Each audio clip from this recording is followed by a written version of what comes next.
साहिल आज काफ़ी मशरूफ़ था। सुबह से उठकर वो जयपुर जाने की तैयारी में लगा था।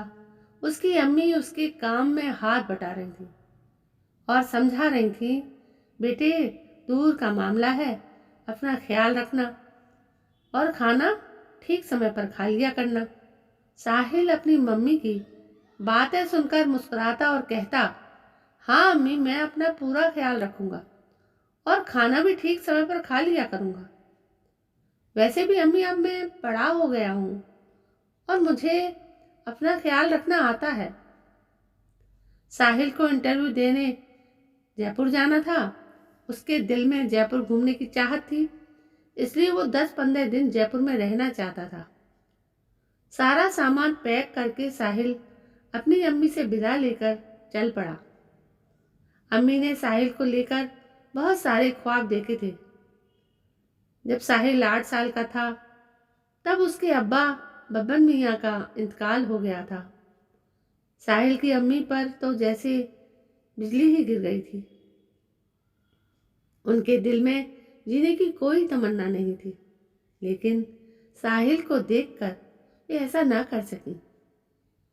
अम्मी ने साहिल की अच्छी परवरिश को ही अपना मकसद बना लिया था। इसी वजह से साहिल को कभी अपने अब्बा की कमी महसूस नहीं हुई थी। तभी तो साहिल ने अपनी अम्मी की इच्छाओं को पूरा करने के लिए एमए कर लिया था और अब वो नौकरी के सिलसिले में इंटरव्यू देने जयपुर जा रहा था। साहिल को विदा करके उसकी अम्मी घर का दरवाजा बंद कर घर के कामों में मशरूफ हो गई। उधर साहिल भी अपने शहर के बस स्टैंड पर पहुंच गया। जयपुर जाने वाली बस आई तो साहिल ने बस में चढ़कर टिकट लिया और एक सीट पर बैठ गया। साहिल की आंखों से उसका शहर ओझल हो रहा था, पर उसकी आंखों में अम्मी का चेहरा रह रहकर सामने आ रहा था। अम्मी ने साहिल को काफी मेहनत से पढ़ाया लिखाया था, इसलिए साहिल ने भी इंटरव्यू के लिए बहुत अच्छी तैयारी की थी। बस के चलते चलते रात हो गई। ज्यादातर सवारियां सो रही थीं। जो मुसाफिर बचे थे वे ऊँघ रहे थे। रात के अंधेरे को रोशनी से चीरती हुई बस आगे बढ़ी जा रही थी। एक जगह जंगल में रास्ता बंद था। सड़क पर पत्थर रखे थे। ड्राइवर ने बस रोक दी। तभी 2-3 बार फायरिंग हुई और बस में कुछ लुटेरे घुस आए। इस अचानक हुए हमले से सभी मुसाफिर घबरा गए और जान बचाते हुए अपना सारा पैसा उन्हें देने लगे। एक लड़की रो रो कर उनसे दया की भीख मांगने लगी। वो बार बार कह रही थी, मेरे पास थोड़े से रुपयों के अलावा कुछ नहीं है। मगर उन जालिमों पर उसकी मासूम आवाज का कुछ असर नहीं हुआ। उनमें से एक लुटेरा तो, जो दूसरे सभी लुटेरों का सरदार लग रहा था, एक लुटेरे से बोला, अरे और कृष्ण, बहुत बतिया रही है ये लड़की।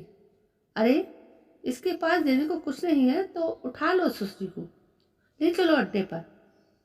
इतना कहते ही एक लुटेरे ने उस लड़की को उठा लिया और जबरदस्ती उसे अपने साथ ले जाने लगी।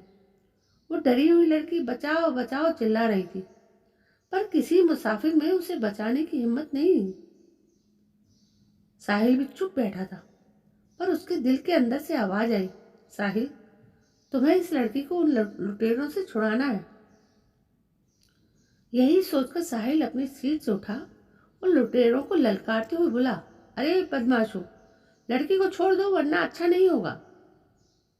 इतना सुनते ही उनमें से 2-3 लुटेरे साहिल पर टूट पड़े। वो भी उनसे भिड़ गया और लड़की को जैसे ही छुड़ाने लगा तो दूसरे लुटेरे ने गोली चला दी। गोली साहिल की बाईं टांग में लगी। साहिल की हिम्मत देखकर दूसरे कई मुसाफिर भी लुटेरों को मारने दौड़े।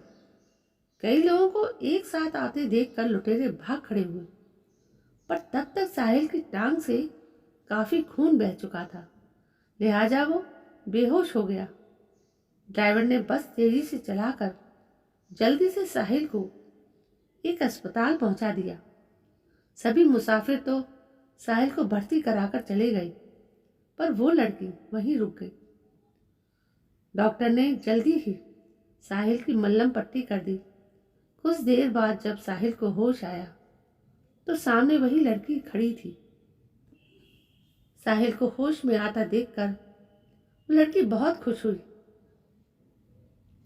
साहिल ने उसे देख राहत की सांस ली कि लड़की बच गई, पर अचानक इंटरव्यू का ध्यान आते ही उसके मुंह से निकला, अब मैं जयपुर नहीं पहुंच सकता। मेरे इंटरव्यू का क्या होगा? लड़की उसकी बात सुनकर बोली, क्या आप जयपुर में इंटरव्यू देने जा रहे थे? मेरी वजह से आपकी ये हालत हो गई है। मैं आपसे माफ़ी चाहती हूँ, मुझे माफ़ कर दीजिए। अरे नहीं, ये आप क्या कह रही हैं? आपने मेरी बात का गलत मतलब निकाल लिया। अगर मैं आपको बचाने ना आता तो पता नहीं मैं अपने आप को माफ़ कर भी पाता या नहीं। खैर छोड़िए ये सब। अच्छा यह बताइए कि आप यहाँ क्यों रुक गई? मुझे लगता है कि सभी मुसाफिर चले गए हैं। लड़की ने कहा, जी हाँ, सभी मुसाफिर रात को ही चले गए थे। आपके पास भी तो किसी को होना चाहिए था ना। आपने अपनी जान की परवाह किए बिना मेरी जान बचाई। ऐसे में मेरा फर्ज बनता है कि मैं आपके पास रुकूं। मैं आपकी हमेशा एहसानमंद रहूंगी। यह तो मेरा फर्ज था जो मैंने पूरा किया। अच्छा ये बताइए कि आप कल जयपुर जा रही थी या कहीं और? इतना सुनते ही लड़की की आंखों में आंसू आ गए। वो बोली, आपने मेरी जान बचाई है, इसलिए मैं आपसे कुछ नहीं छुपाऊंगी। मेरा नाम आरती है। मेरे पैदा होने के कुछ साल बाद ही पिताजी चल बसे थे। माँ ने ही मुझे पाला है। मेरे ताऊजी माँ को तंग करते थे। हमारे हिस्से की ज़मीन पर उन्होंने कब्जा कर लिया। उन्होंने मेरी माँ से धोखे में कोरे कागज पर अंगूठा लगवा लिया और हमारी ज़मीन उनके नाम हो गई। 1 महीने पहले माँ भी मुझे छोड़कर चल बसी। मेरे ताऊजी मुझे बहुत तंग करते थे। उनके इस रवैये से तंग आकर मैं भाग निकली और उसी बस में आकर बैठ गई जो जयपुर जा रही थी। मैंने 12वीं तक की पढ़ाई की है। सोचा था कि कहीं जाकर नौकरी कर लूंगी। यह कहकर आरती चुप हो गई। साहिल को आरती की कहानी सुनकर अफसोस हुआ। कुछ देर बाद आरती बोली, अब आपको होश आ गया है। 2-4 दिन में आप बिल्कुल ठीक हो जाएंगे। अच्छा तो मैं अब चलती हूँ। साहिल ने कहा, पर कहाँ जाओगी आप? अभी तो आपने बताया कि अब आपका कोई नहीं है घर में। घर है न ठिकाना। ऐसे में आप अकेली लड़की, बड़े शहर में नौकरी मिलना इतना आसान नहीं होता। वैसे मेरा नाम साहिल है, मजहब से मैं मुसलमान हूँ, पर अगर आप हमारे घर मेरी छोटी बहन बनकर रहें तो मुझे बहुत खुशी होगी। लेकिन आप तो मुसलमान हैं।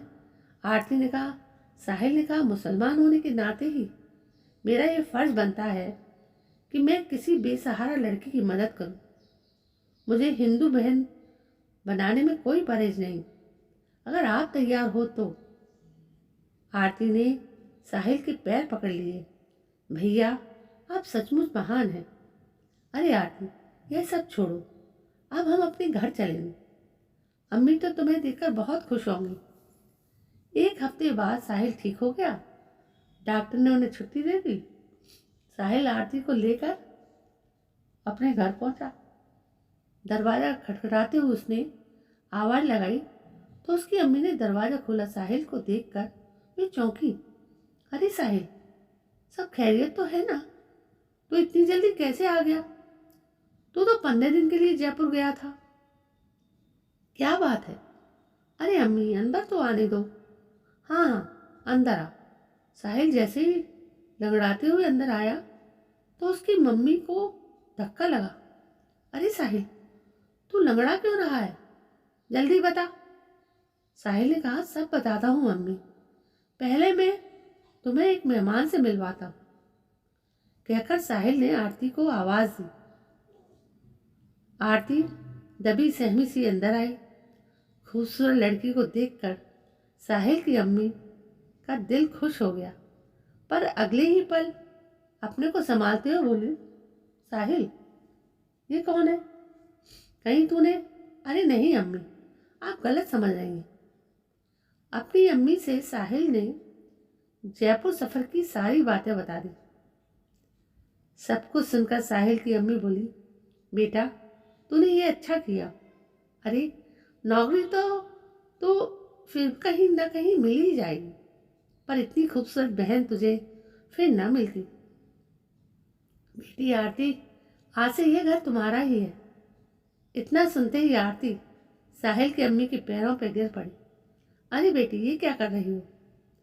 तुम्हारी जगह मेरे दिल में बन गई है, अब तुम मेरी बेटी हो।